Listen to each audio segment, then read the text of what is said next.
Welcome to our channel. In this video, you're not just going to hear another story. You're about to witness the life of a man who was once richer than Elon Musk and Jeff Bezos combined. Yes, you heard that right.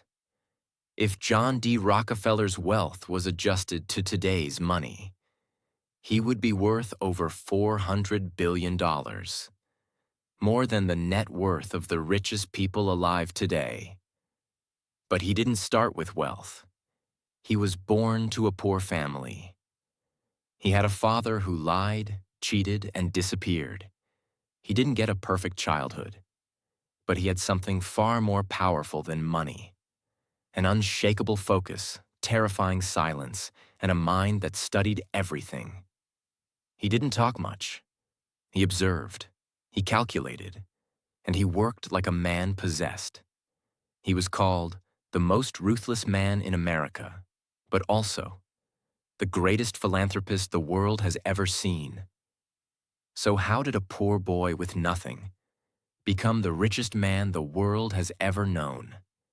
In this video, you will learn everything, from his childhood and struggles, to how he built the oil empire that powered modern America, to how he gave away half of his fortune to change the world. And most importantly, you will learn how to improve your English through real-life storytelling. You'll learn powerful vocabulary, emotional expressions, and life-changing lessons, all in simple and clear English. By the end of this series, you will not only know Rockefeller's life, you'll be motivated to transform your own. So grab your headphones, sit back, and let's begin the story of the boy who was born in silence and died as the king of oil. Chapter 1. John D. Rockefeller's early life. John Davison Rockefeller was born on July 8, 1839, in a small farmhouse in Richford, New York, USA. He wasn't born into luxury. His family was poor. His home was simple. He didn't wear expensive clothes or play with toys. He played with dirt, rocks, and hope. His father, William Avery Rockefeller, was not a kind man. People called him Devil Bill. Why? Because he was a liar, a cheater, and a trickster. He sold fake medicine by pretending to be a doctor. He would vanish for weeks, sometimes months. He cheated people, and even cheated on his wife. He once told his son, "John, cheat before you get cheated." That sentence stayed in John's mind forever. But instead of becoming like his father, John studied him, watched every lie, every trick, every scam, and silently made a decision. I will never be weak. I will never depend on anyone. While his father was wild and dangerous, John's mother was calm, disciplined, and religious. Her name was Eliza Davison Rockefeller. She was a strict woman. Every dollar was counted. Every minute had a purpose. She taught her children hard work, prayer, and self-control. She said, "Willful waste brings woeful want." That means, if you waste time or money, one day you will suffer. Eliza would give John 1 cent and say, "Go buy bread, bring back change, and remember how hard money is to earn." John never forgot that. From the age of 7, he was learning business, 1 cent at a time. John had 5 siblings, but not all survived. The house was filled with work, chores, silence, and fear of their father. The children worked on the farm. John milked cows, planted crops, and helped his mother. He didn't complain. He worked with military discipline, even as a child. While other kids played, John was writing in a little book. He tracked money, counted coins, and wrote dreams. John was quiet. He didn't smile much. He didn't fight or shout. He simply watched and waited. People said, "That boy, there's something scary about his calm." And they were right. When John was 14, the family moved to Ohio. His father kept disappearing, making life unstable. John was forced to become the man of the house. He was only a teenager, but he started taking care of his mother and siblings. He found small jobs. He raised turkeys. He sold potatoes and candy, and he saved every single penny.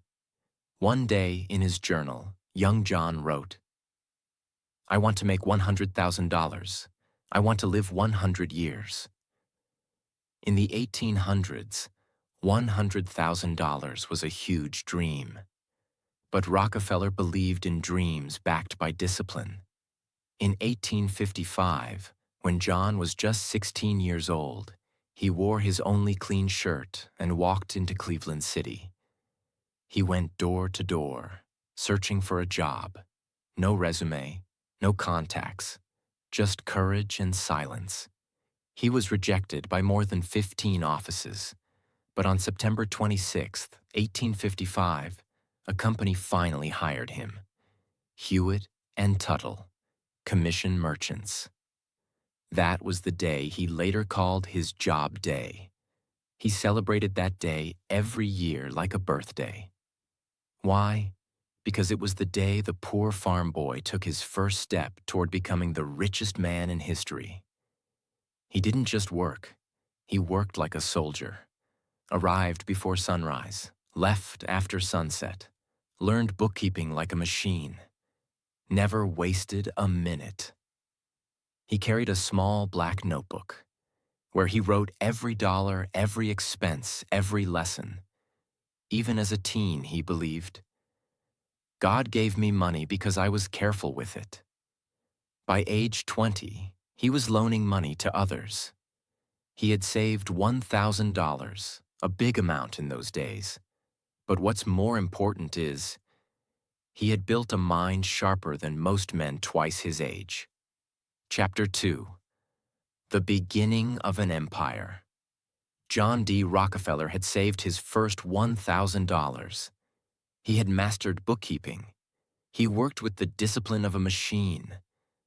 But deep inside, he felt something calling. He didn't want to just earn a salary. He wanted control. He wanted to build something permanent, something that no storm could destroy. And then, something appeared, a dark, sticky substance bubbling from the earth. Oil. In the 1850s, people didn't think much of oil. They called it rock oil. It was messy, useless, smelly. But in 1859, a man named Edwin Drake drilled the first successful oil well in Pennsylvania. And suddenly, the world changed. Oil could be turned into kerosene, used for lamps. In a world without electricity, this meant light for every home. And John Rockefeller saw not just light, but opportunity. In 1863, when Rockefeller was just 24 years old, he partnered with Samuel Andrews, a chemist who knew how to refine oil into kerosene. Rockefeller invested money and created a company called Clark, Andrews and Company. But soon, he had a problem. His partners, the Clark brothers, didn't have the same vision. They were impulsive. They spent carelessly. They didn't think long-term. And Rockefeller? He was calculating every move. He hated waste. He wanted precision. So he made a bold decision. At only 25 years old, Rockefeller bought out the Clark brothers for $72,500, a huge sum at the time. Many people thought he was crazy, but Rockefeller didn't blink. Now the company was his, and he renamed it Rockefeller and Andrews. It was the first time his name stood alone, but soon it would become the most feared name in oil. Rockefeller was different from other businessmen. They shouted, he whispered, they guessed, he calculated. They took risks. He removed risk. He studied every step of the oil business. Where to get the oil, how to refine it cheaply, how to package it safely, how to transport it, how to sell it better than anyone. And he had two secret weapons. 1. Efficiency. He believed every barrel of oil should be used completely. No waste. Even the gasoline that others threw away. Rockefeller found a use for it. 2. Trust in God, work like a devil. Every morning, he read the Bible. But during the day, he worked like a machine. He didn't believe in luck. He believed in systems. In 1870, John D. Rockefeller took the next giant leap. He formed a new company, the Standard Oil Company. Why Standard?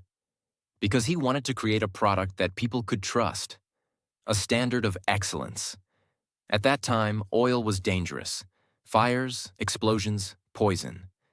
But Rockefeller created safe, clean, affordable kerosene. And soon, every home in America wanted it.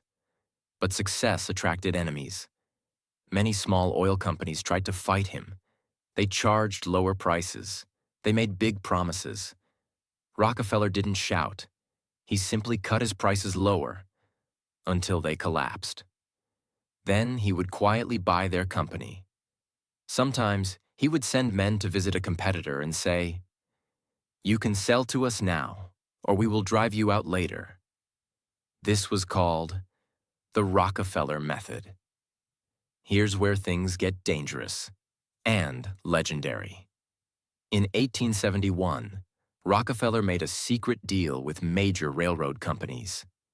Railroads transported oil across the country. So Rockefeller said, "If I give you a lot of oil to move, will you give me a special discount, cheaper than anyone else?" The railroads agreed. Rockefeller now paid less to move his oil, but his competitors still paid full price. This made his oil cheaper, and their oil more expensive. It was genius, ruthless, and totally legal at the time. Competitors screamed, but they couldn't stop him. By 1872, Rockefeller's company had grown so powerful. He launched a secret plan called the Cleveland Massacre. He sent agents to every small oil refiner in Cleveland and said, "Sell to us, or we'll destroy you." Within a few months, he had bought 22 of the 26 competing refineries. It wasn't war. It was surgical business domination. All of this power, all of this fear, came from a man who never shouted, never partied, never gambled, never wasted time. He ate simple meals. He avoided the media. He stayed focused like a laser. He once said, "Do not many of us who fail to achieve big things fail because we lack concentration, the art of concentrating the mind on the thing to be done at the proper time and to the exclusion of everything else?" Rockefeller didn't work alone. He surrounded himself with men who were brilliant, loyal, silent. He trained them to think like machines, just like him. They wore suits, avoided headlines, and moved like shadows. They were called the Oil Trust, and they were taking over America. But trouble was coming. By the late 1870s, Rockefeller was too powerful, too many refineries, too many railroads, too much silence. People began to ask, who gave this man so much power? Is he building a monopoly? The public didn't like it. The government didn't like it. And the media began to attack. Chapter 3. War against Rockefeller. The Empire versus the People. By the end of the 1870s, John D. Rockefeller was no longer just a businessman. He had become a mysterious force that controlled the lifeblood of America. Oil. Every lamp in every house, every train shipment, every factory, all powered by Standard Oil. He didn't just sell kerosene, he sold light, movement, energy. But behind that quiet success, something dark was growing. People had never seen a man like Rockefeller before. He never gave interviews. He never smiled in public. He stayed silent, worked in shadows, and kept growing richer.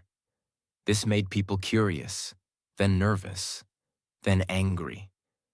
Who is this man who controls our country's oil? Why can no one compete with him? Is he above the law? Newspapers started calling him the Oil King, the Octopus, the silent killer of competition. He had everything: power, money, influence.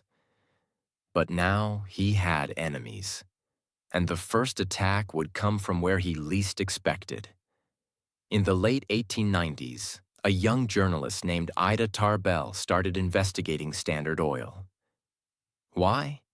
Because her own father had been destroyed by Rockefeller's tactics. He had owned a small oil business in Pennsylvania, until Rockefeller's agents came with their quiet threats: sell or disappear. He lost everything. Ida never forgot that, so she spent years collecting evidence, interviewing former employees, and studying every deal Rockefeller made. And in 1904, she published a book, The History of the Standard Oil Company. It was not just a book, it was an explosion. In her writings, Ida revealed how Rockefeller made secret deals with railroads, crushed small businesses with price wars, used fake companies to spy on rivals, threatened owners to sell or face ruin. Her most powerful line? Mr. Rockefeller has systematically played with loaded dice, meaning he never played fair. He controlled the rules. He designed the game. The public was shocked. Suddenly, Rockefeller wasn't a silent genius anymore. He was the face of corporate greed. By now, Rockefeller's company had swallowed more than 90% of America's oil business. He had refineries, pipelines, railroads, barrels, stations, everything. So in 1890, the U.S. government passed a law, the Sherman Antitrust Act, a new weapon to stop monopolies, companies that destroy all competition. But for years, it was only a law on paper, until the pressure became too strong to ignore. By 1906, the U.S. government had one goal: break Standard Oil. As the media, the public, and the government turned against him, what did Rockefeller do? He did not speak.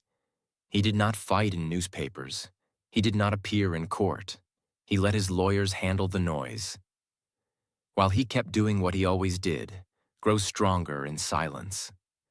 But deep inside, he knew the storm was coming. So he started preparing his empire for war. At this point, Rockefeller had created one of the most complicated business structures in history. Standard Oil was no longer just one company. It was a maze of subsidiaries, holding companies, secret partnerships, regional branches, each one legally separated, but all controlled by Rockefeller's board. This made it very hard for the government to prove anything. They had to spend years collecting evidence. But finally, in 1909, the U.S. Supreme Court heard the case. It was one of the biggest legal battles in American history. In May 1911, the court gave its final decision. Standard Oil is a monopoly, and it must be broken into smaller companies. Victory for the government. Defeat for Rockefeller. Or so they thought. Standard Oil was split into 34 smaller companies, including Exxon, Mobil, Chevron, Amoco, Conoco. But here's the genius.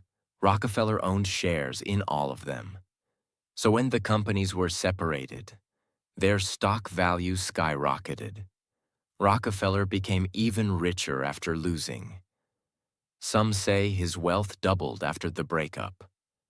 After the court case, Rockefeller finally became visible to the public. And the reactions were mixed. Some saw him as a hero of capitalism, the man who built modern industry. Others saw him as a robber baron who crushed the weak and played God. But no one could ignore him. even as an old man when he walked outside. Crowds gathered. Some people waved, some threw stones. Instead of fighting back, Rockefeller began to give away his fortune. Quietly, carefully, systematically.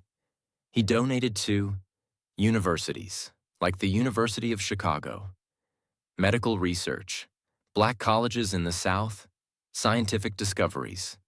He created the Rockefeller Foundation, which still exists today. It helped develop vaccines, schools, and global education. He once said, "God gave me my money, but it is my duty to use it wisely, to help humanity." And people began to see a different side of him. The boy who had once counted pennies for bread was now giving millions to save lives. The year was 1911. The U.S. Supreme Court had just ordered the breakup of Standard Oil. A normal businessman would have panicked. Most would feel humiliated, angry, defeated. But John D. Rockefeller? He smiled. He stayed calm. He quietly walked away from the battlefield he once ruled. But this wasn't the end. This was a new beginning. Not as the king of oil, but as a man, a husband, a father, a man with faith, family, and an enormous mission: to give back more than anyone ever had. Behind every empire is a home. And behind the most powerful man in business was a family, one that very few ever saw. Rockefeller had been married to Laura Celestia Seti Spellman since 1864. Their marriage lasted over 50 years, until her death in 1915. But it wasn't the type of marriage filled with public romance and fame.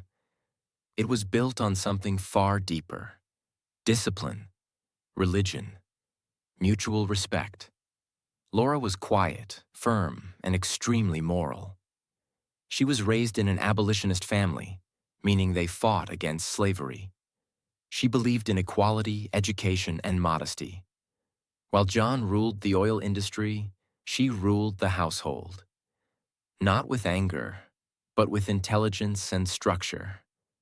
She managed the family budget, made sure the children stayed humble, and reminded John constantly, "God gave you money, but it's not yours to waste." John loved Laura deeply, though in his own quiet way. He wrote her letters, remembered small details, and trusted her decisions. They prayed together every day, discussed world events, and supported each other's missions, even when he became the richest man alive. He never bought her diamonds or expensive jewelry. Laura once said, "Too many women think love is measured in gold, but true love is built in silence." Their relationship wasn't perfect, but it was powerful. And after her death in 1915, Rockefeller was never the same. He never remarried. He would sit alone in the garden, reading her old letters, sometimes crying quietly. The world had known him as the man who crushed empires.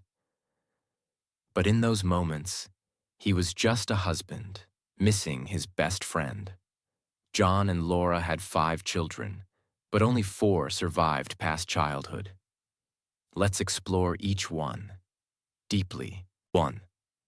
Elizabeth Bessie Rockefeller, born 1866. The first child. Quiet, reserved, and close to her mother. Married Charles Strong, a theology student. Lived a private life away from media or business. She supported causes quietly: education, libraries, women's health. Rockefeller loved her gentleness and often said she reminded him of his mother. 2. Alice Rockefeller, born 1869, died young. Alice was their second daughter. She died in childhood, leaving a deep scar on the family. Laura became even more protective of her children after that. John, who rarely showed emotion, didn't speak for 2 days after her passing. He never spoke publicly about Alice, but he donated thousands to children's hospitals every year in her name. 3. Alta Rockefeller, born 1871. Married Emlyn Roosevelt, a cousin of President Theodore Roosevelt. She was intelligent, graceful, and supported schools for women.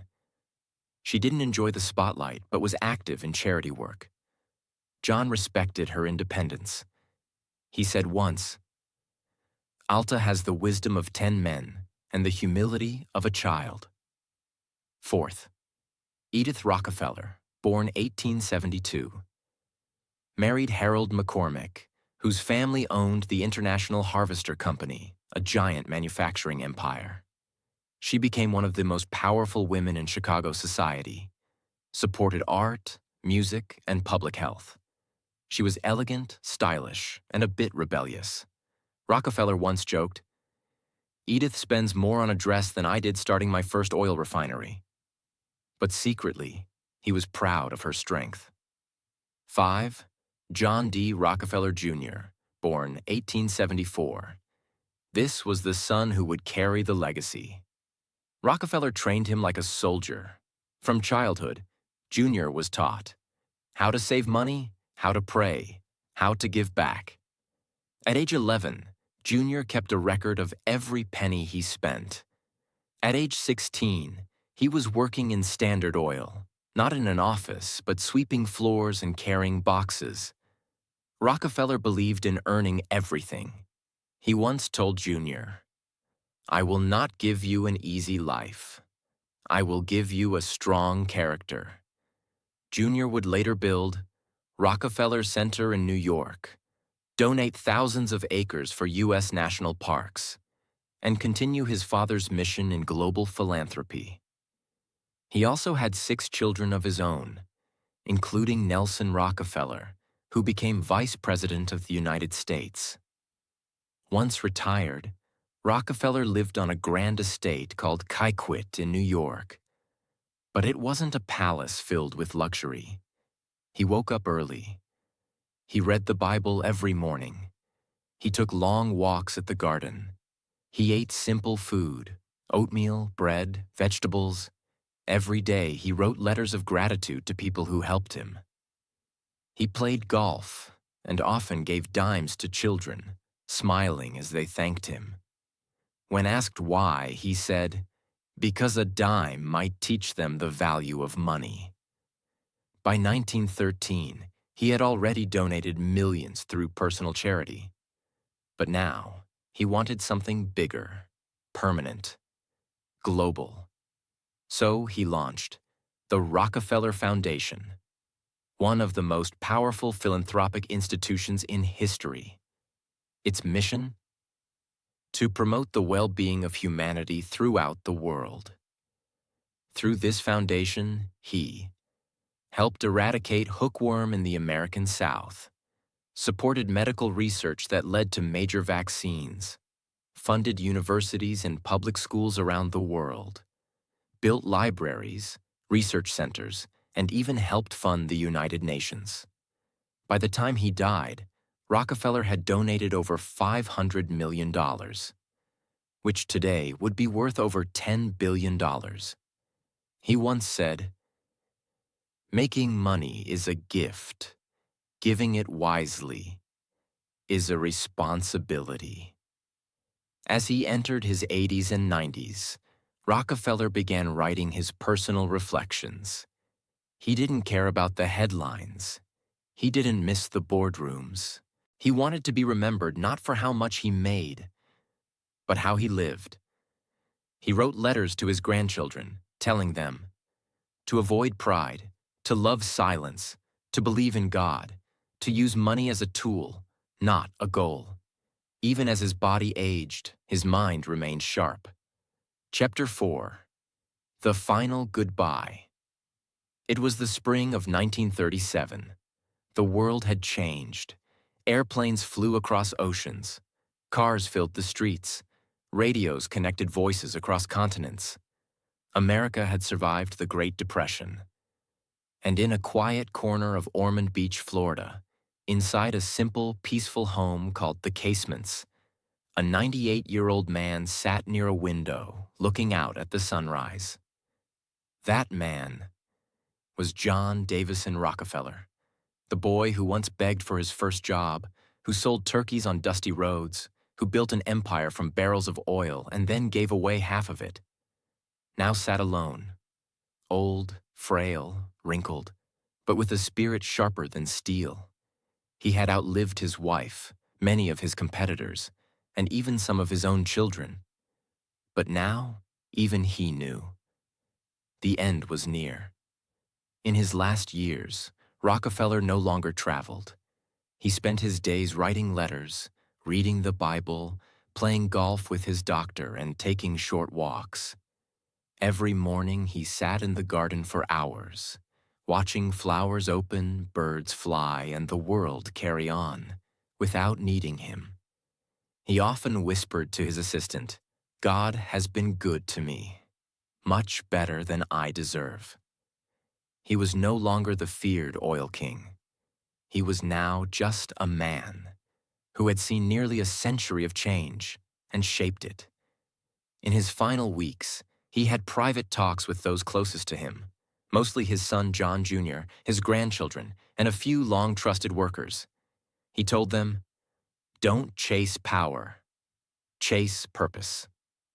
When you have more than you need, build bridges, not walls. The greatest wealth is peace." One day he called his grandson to his side and handed him a small coin, a dime. The child smiled. Rockefeller said, "That's how it started for me. With one dime, don't waste it." In early May 1937, he grew weaker. His vision faded. He slept longer. He stopped writing. Doctors said his heart was slowing down, but his mind stayed alert. On May 22, 1937, at exactly 4:05 a.m., in complete silence, John D. Rockefeller took his final breath. He was 98 years, 10 months, and 14 days old. At the time of his death, his net worth was estimated at $1.4 billion. But that was in 1937. If we adjust that to today's money, based on U.S. GDP comparison, his fortune would equal over $400 billion today. That means more than Elon Musk, more than Jeff Bezos, more than any human alive. To understand how rich he really was. At one point, Rockefeller controlled 1.5% of the U.S. economy, a level of influence no single person has ever reached again. He earned over $1 million every single day in today's terms, even during retirement. And he gave away more than $10 billion, adjusted for today. No one in modern history, not Gates, not Buffett, not Musk, has matched that combination of power, wealth, and philanthropy. Despite his status, Rockefeller did not want a grand funeral. He had requested a simple Christian service with family, close friends, no politicians, no press inside the church. He was buried at Lakeview Cemetery in Cleveland, Ohio, under a simple headstone. It read only, John D. Rockefeller, 1839-1937. No title, no ego, just a name. And behind that name, an unforgettable story. Now comes the question, what did John D. Rockefeller leave behind? Not just oil, not just money, not just buildings. He left a blueprint for ambition, discipline, faith, and legacy. Let's explore the 5 pillars of his eternal impact. 1. He redefined what's possible. He showed the world that you don't need rich parents to be great. You don't need to shout to win. You don't need luck if you have strategy. And you don't need to destroy others. You can rise by building better. He turned a dying town into the center of the oil universe. He turned waste into wealth. He turned silence into strength. 2. He proved discipline beats talent. Rockefeller wasn't the smartest. He wasn't the strongest. He wasn't the most charming, but he was the most focused, the most disciplined, the most patient. He tracked every penny. He planned every move. He avoided chaos, and he stayed silent until it was time to strike. 3. He gave more than anyone in history. He didn't just give to feel good. He gave to solve problems. Hookworm, yellow fever, school inequality, scientific research. He attacked them with the same mindset he used to build Standard Oil. He believed, giving without a system is wasteful. Giving with wisdom is eternal. Today, thousands of schools, hospitals, and lives exist because he gave. 4. He created a dynasty without chaos. Most rich families fall apart after 1 or 2 generations. Not the Rockefellers. Why? Because he trained his children to think long-term, to live with purpose, to avoid greed, and to serve. Even today, over 200 living Rockefellers work in medicine, education, finance, environment, and global health. None of them became celebrities, but all of them carried the same mission: build, give, serve. 5. He taught the world the power of stillness. In a loud world, he stayed quiet. In a chaotic world, he stayed calm. While others chased noise, he chased clarity. He mastered the art of disappearing and dominating. He didn't waste time. He didn't need applause. He didn't care for trends. He lived slow, but left a legacy that moves the world forever. 7 life lessons from John D. Rockefeller. 1. Start small, but stay focused. Rockefeller began with just $1 and a notebook. No excuses, just vision and discipline. 2nd, discipline is more powerful than talent. He wasn't loud or flashy, but he was focused, organized, and consistent every single day. 3. Silence is a superpower. While others shouted, he listened. He didn't waste energy. He made quiet moves that changed the world. 4. Use your pain as fuel. His father abandoned the family. He grew up poor, but he used those struggles to become stronger, not weaker. 5. Control your time and your money. He tracked every penny. He respected every second. Success comes to those who plan carefully. 6. Give more than you take. He gave away over half his fortune to schools, hospitals, and science. Real success is not what you keep. It's what you give back. 7. Build something that outlives you. He didn't just build a company. He built a name, a family, and a mission that still lives today. You've just heard the entire journey of a man who started with nothing and ended with everything. But what matters most? Not his oil, not his dollars, not even his buildings. What matters most is the lesson he leaves you. Stay focused when others are distracted. Stay humble when you rise. Give when you win. And build something that will outlive you. Because you don't have to be a Rockefeller to make history. But if you learn like him, think like him, and live like him, you'll become unstoppable. If you're still here, it means you're serious about success, English learning, and becoming the best version of yourself. So please, subscribe to our channel, leave a comment, and share this story with someone who needs hope. Because this wasn't just a biography, this was a roadmap. And now it's your turn to rise, to lead, to leave your name in history. See you in the next video. Stay strong, stay silent, and build your own legacy.